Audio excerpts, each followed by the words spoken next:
اللہ اللہ اللہ اللہ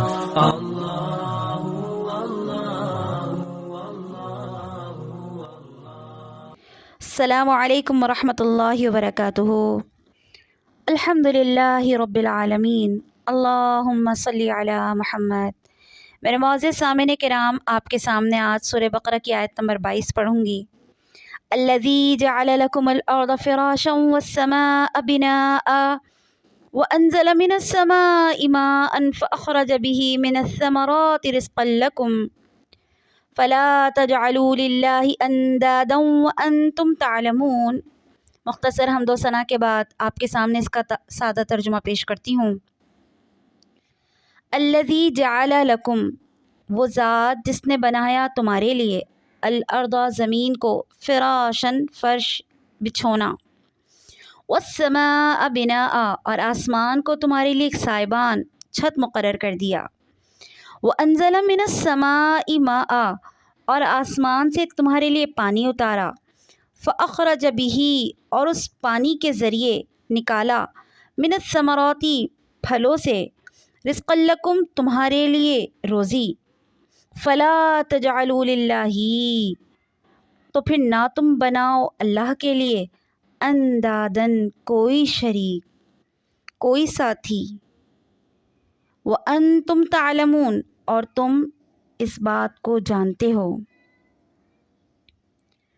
اللہ رب العزت یہاں پر جمیع الانسانیت کو، تمام لوگوں کو مخاطب کر کے کہہ رہے ہیں کہ دیکھو، وہ رب جس نے تمہارے لیے اس زمین کو بچھونا بنایا، رہنے کی اما جگہ بنائی، تمہارے اٹھنے بیٹھنے کا سامان بنایا، تمہاری روزی روٹی اس زمین سے وابستہ کر دی، اور پھر تمہیں بے سائبہ نہ کیا بلکہ تمہارے لیے اس آسمان کو سائبان مقرر کیا، چھت مقرر کیا، تاکہ تم آفتوں سے محفوظ رہ سکو۔ یعنی یہ چھت اور زمین اللہ کی بڑی نعمتوں میں سے ایک نعمت ہے ایمان کے بعد۔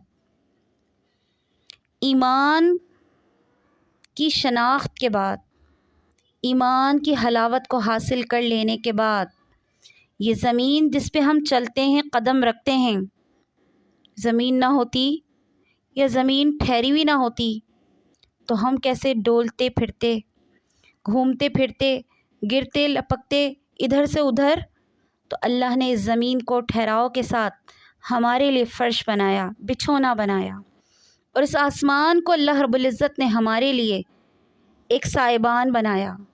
ہم جانتے ہیں اردو میں سائبان کا لفظ کتنے معنوں میں استعمال ہوتا ہے، جس کا ایک معنی محافظ کے ہیں۔ یعنی اس آسمان کو اللہ رب العزت نے ہمارے لیے ایک محافظ بنایا، ایک چھت بنایا۔ چھت کا کام کیا ہوتا ہے؟ ہم میں سے ہر شخص جو اپنے گھروں میں رہتا ہے چھت کی افادیت سے بخوبی واقف ہے۔ اللہ رب العزت نے یہاں پر جو آسمان اور زمین ہمیں میسر کیے ہیں، جن نعمتوں کو ہم بلا جھجک استعمال کرنے کے عادی ہیں، اور اس کی افادیت سے اور اس کی امپورٹنس سے ہم لا علم ہیں، مطلب اتنا احساس نہیں کرتے، اللہ اس کا احساس ہمیں دلا رہے ہیں اس آیت میں۔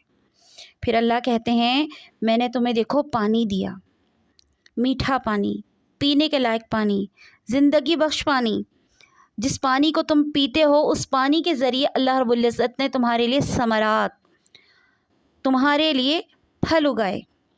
پھر اللہ کہتا ہے یہ پھل کیا ہے تمہارے لیے؟ رزق لکم، تمہارے لیے روزی ہے، یعنی کھانے کا بہترین سامان ہے۔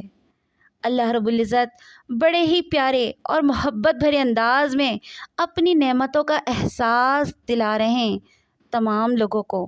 وہ تمام لوگ، خواہ مسلمان ہوں، خواہ مسلمان نہ ہوں، خواہ چھوٹے ہوں، معصوم بچے ہوں، خواہ وہ سمجھدار ایک عاقل اور بالغ شخص ہو، بڑے پیارے انداز میں اللہ رب العزت اپنی ان نعمتوں کا احساس ہمیں دلا رہے ہیں جن نعمتوں کو ہم استعمال کرتے ہیں لیکن ان کی اہمیت سے اور شکر گزاری کہ ان کو جب ہم استعمال کریں تو اللہ کے شکر گزار ہو جائیں، اس سے ناواقف ہیں۔ اللہ کہتے ہیں فلا تجعلوا للہ اندادا، یعنی اللہ کی ایک ہی دعوت. کیا دعوت؟ توحید کی دعوت. ایک ہی بات بڑے پیارے انداز میں اتنے ساری نعمتیں، اتنے سارے انعامات کر لینے کے بعد اللہ کی ایک دعوت. کیا دعوت؟ کہ میرے بندو، میرے پیارے بندو، میری نعمتیں استعمال کرنے والے لوگوں، دیکھو جانتے بوجھتے، یعنی یہ نعمتیں میں میسر کرتا ہوں رب پالن ہار تمہیں، ان نعمتوں کو مجھ سے حاصل کرنے کے بعد میرے ناشکرے نہ بنو، میرے ساتھ کسی کو شریک نہ ٹھہراؤ. دیکھو وحدانیت کی طرف آ جاؤ، اللہ کی طرف آ جاؤ، اللہ کے بندے بن جاؤ. دیکھو جان بوجھ کر اتنی بڑی خطا نہ کرو.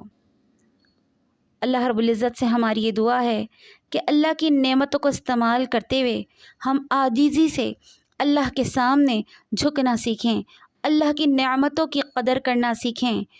وآخر دعوانا ان الحمد للہ رب العالمین. السلام علیکم ورحمۃ اللہ وبرکاتہ. اللہ اللہ اللہ اللہ اللہ